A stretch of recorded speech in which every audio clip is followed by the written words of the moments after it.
مریم وہ ساری جگہ پھر رہی ہے، پروٹوکول، گاڑیاں، پنجاب گورنمنٹ کا پیسہ خرچ کر رہے ہیں کنونشنز پہ، پورا ریسٹ ہاؤس رینوویٹ ہوتا ہے کہ جی ملکہ ترنم، ملکہ سوری ترنم نہیں، فرادیبہ وہ پہنچ رہی ہیں وہاں، سارا کچھ ان کے لیے انتظام بن رہا ہے، اور وہ وہاں جا کے پھر جو وہ جس طرح کی تقریریں کی جا رہی ہیں، میں یہ سوال پوچھتا ہوں کہ کیا جب کیس سب جوڈس ہو، سپریم کورٹ میں کیس ہو، کیا سپریم کورٹ کے ججز کے خلاف اس طرح کی زبان استعمال کرنے کی کسی کو اجازت ہے؟ کیا آپ کا، کیونکہ صرف آپ الیکشن سے بھاگ رہے ہیں، آپ کو پتا کہ عوام آپ کے ساتھ نہیں ہے، صرف اس سے بچنے کے لیے پورا پریشر ڈالا ہوا ہے انہوں نے پاکستان کی عدلیہ پہ، اور صرف ایک مقصد ہے ان کا کہ 90 دن میں الیکشن نہ ہو۔ میرا سوال یہ ہے کہ آرٹیکل 224 224 پاکستان کے آئین کا، اس میں کوئی گنجائش ہے کہ جب اسمبلیز ڈیزالو ہوتی ہیں تو اس کے 90 دن کے بعد الیکشن ہونا چاہیے؟ کوئی اس کو چینج کر سکتا ہے؟ یعنی اس کی کتنا بھی آپ اپنا ذہن استعمال کر لیں، جتنے اچھے وکیل لے آئیں، مجھے یہ سمجھا دیں کہ 90 دن کے بعد کیسے ہو سکتا ہے کہ حکومت یہ کیئر ٹیکر چل سکتی ہے؟ اور میرا اگلا سوال ہے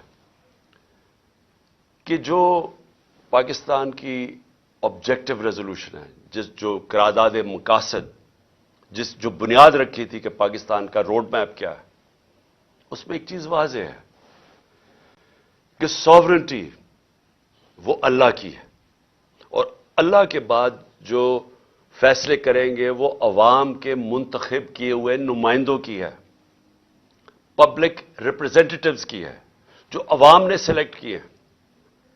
میں یہ پوچھنا چاہتا ہوں کہ یہ جو کیئر ٹیکر گورنمنٹس دو بٹھا دی ہیں لا کے، پہلے تو یہ ساری، کبھی میں پھر سے کہتا ہوں، کبھی ایسی جانبدار کیئر ٹیکر گورنمنٹس نہیں آئی، لیکن اس کے علاوہ کیا اب یہ 90 دن کے بعد یہ بیٹھیں گی جن کا صرف کام ہے کہ تحریک انصاف کے خلاف پورا ایجنڈا ہے کہ ہمیں ختم کیا جائے یا ہمارے پر کیسز بنائے جائے، نون لیگ کو جتایا جائے یا پی ڈی ایم کو جتایا جائے؟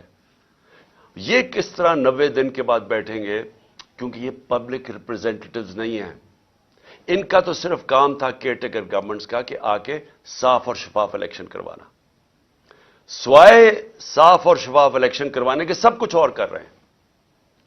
جے آئی ٹی، میں پھر سے کہتا ہوں، جو جے آئی ٹی پنجاب گورنمنٹ نے بنائی تھی، جو میرے اوپر قاتلانہ حملہ ہوا تھا، وہ کیسے بند کر دی ہے؟ اس کا ریکارڈ کیسے غائب ہو گیا؟ یہ ان کا مینڈیٹ کدھر سے آ گیا؟ یہ وہ سٹیپس اٹھا رہے ہیں جو کسی بھی کیئر ٹیکر گورنمنٹ نہیں اٹھا سکتی تھی۔ بڑا واضح ہے کیئر ٹیکر گورنمنٹ کا کیا رول ہے۔ تو یہ 90 دن کے بعد کیسے ٹھہر سکتے ہیں؟ اور میں پھر سے یہ کہتا ہوں کہ یہ جو اٹیکس کر رہے ہیں عدلیہ پہ، اس کا صرف ایک مقصد ہے، ان کو بلیک میل کرنے کا، ڈرانے کا، دھمکانے کا، کہ کہیں وہ اس پریشر میں آ کے تو اس سے پیچھے ہٹ جائیں، جو کہ ایک واضح آئین کے اندر 90 دن کی اسٹیپولیشن دی ہوئی ہے۔ میں آج دو اور چیزوں پہ بھی جلدی سے بات کرنا چاہتا ہوں۔ ایک کہ ہمارے لوگوں نے جو سینئر لیڈرشپ نے جو گرفتاری دی تھی کل یہاں لاہور کے اندر، ان کو بجائے یہ کہ پولیٹیکل پریزنرز، جو سیاسی طور پہ وہ جنہوں نے ایک پرامن احتجاج کے لیے ایک اپنا احتجاج جمہوریت میں رجسٹر کروایا تھا، ان کو ایسے رکھا جا رہا ہے جس طرح وہ کوئی دہشت گرد ہے۔ ان کو کبھی کہاں بھجوا رہے ہیں، کبھی کس شہر میں بھجوا رہے ہیں، شاہ محمود کو اٹک بھجوا دیا، اسد عمر کو لیا بھجوا دیا، کسی کو ڈی جی اعظم سواتی کو۔ یہ کیا ثابت کرنے کی کوشش کر رہے ہیں کہ کیا یہ لوگ اس سے دیکھ کے ڈریں گے؟ اگر اس کو دیکھ کے ڈرتے جو آج پشاور میں پبلک نکلی ہے ایسے نکلتی جس طرح پبلک نکلی ہے، اور انشاءاللہ کل آپ پنڈی میں دیکھیں گے کہ جس طرح پبلک نکلے گی، اب کہیں گے ہمیں جیلوں میں ڈالو۔ یہ خوف نہیں ہے کسی کو اب کہ یہ آپ جو وہ اٹک چلے جائیں یا کہیں چلے جائیں تو ہم ڈر جائیں گے؟ کہ آپ اگر یہ سمجھتے ہیں یہ جو اس ملک کی بدقسمتی ہے کہ یہ سارے جو مجرم پیشہ لوگوں کو اوپر بٹھا دیا اور ان کے پیچھے سہولت کار کیا وہ سمجھتے ہم ڈر جائیں گے اس سے لوگوں کا عزم اور مضبوط ہو رہا ہے. ہمیں ساری جگہ سے میسیجز آ رہی ہیں جو ہمارے لوگوں کو لے کے گئے ہیں لئیے یا ڈی جی خان یا جدھر بھی, سارے کہہ رہے ہیں کہ ہم کھڑے ہیں. ایک ایک سے میسج آئی ہے کہ بالکل ہم نے اب پیچھے نہیں ہٹنا. سو اس سے کوئی گھبرا نہیں رہا. اور کل انشاءاللہ پنڈی میں دیکھیں گے جس طرح پبلک نکلے گی, جس طرح ہماری قیادت تیار ہے اپنے آپ کو یہ جیل بھرو تحریک کے اندر شامل ہونے کے لیے. اور پھر جو ہمارا احتجاج جس کا جو دوسرا پہلو ہے, ایک تو یہ ہے کہ جو ہمارے پر تشدد ہوا, ظلم ہوا, جو انہوں نے جس طرح کی ایف آئی آر جو ہر روز ایک مشن پہ ہیں کہ کسی نہ کسی طرح الیکشن نہ کرواؤ اور ان کو کرش کرو تحریک انصاف کو. تو ایک تو اس کے اوپر احتجاج ہے, پرامن احتجاج ہے. اور میں یہ یاد کروا دوں آپ کو کہ سری لنکا میں انہی حالات کے اندر پبلک سڑکوں پہ نکلی تھی اور لوگوں نے جلائے تھے گھر, پرائم منسٹر کا گھر جلا دیا تھا, پبلک خود سڑکوں پہ آ گئی تھی. اگر یہ تحریک انصاف اس وقت نہ ہو تو یہ پبلک اسی طرح سڑکوں پہ نکلے گی. جس طرح کے حالات یہاں بن گئے آج پاکستان میں, پبلک تو خود نکلنے کے لیے تیار ہے سڑکوں میں.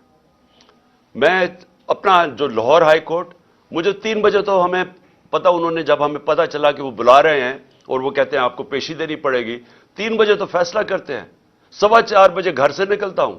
اور جو پبلک سڑکوں کے اوپر آتی ہے, ایسے تو پبلک کبھی نہیں نکلتی.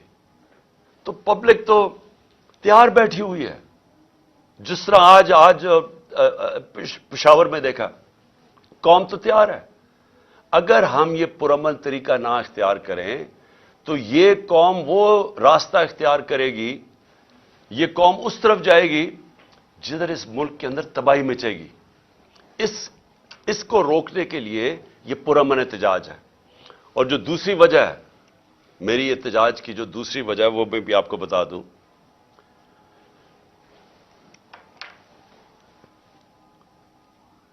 کہ جو شہباز شریف نے کل تقریر کی, قوم کو مزید اور قربانیاں دینی پڑیں گی. شہباز شریف, یہ قوم 10 مہینے سے جو آپ نے سازش کر کے یہ چوروں کا ٹولہ اوپر بٹھایا ہے, جس میں آپ سب سے بڑے ڈاکو ہیں اور آپ اور بڑے بھائی اور آصف زرداری, آپ سے بڑے ڈاکو اس ملک میں آئے نہیں. 30 سال سے آپ چوری کر رہے ہیں, اربوں روپیہ آپ نے چوری کر کے ملک سے باہر بھجوایا ہے. ذرا پوچھیں تو صحیح ہے کہ آپ کا ٹبر وہاں رہتا کیسے ہے؟ کون سی آپ کی آمدنی تھی جو اتنے اتنے بڑے بڑے آپ نے گھر خریدے؟ یہاں کا چوری کا پیسہ تھا, تو اپنا پیسہ باہر بھجوا دیا. 1100 ارب روپے کے کرپشن کیسز معاف کروا لیے اپنے, اور قوم کو کہتے ہیں کہ اوہ ابھی آپ کے امتحان ختم نہیں ہوئے, ابھی مزید اور مہنگائی آنے والی ہے. میں اس کے اوپر صرف یہ کہنا چاہتا ہوں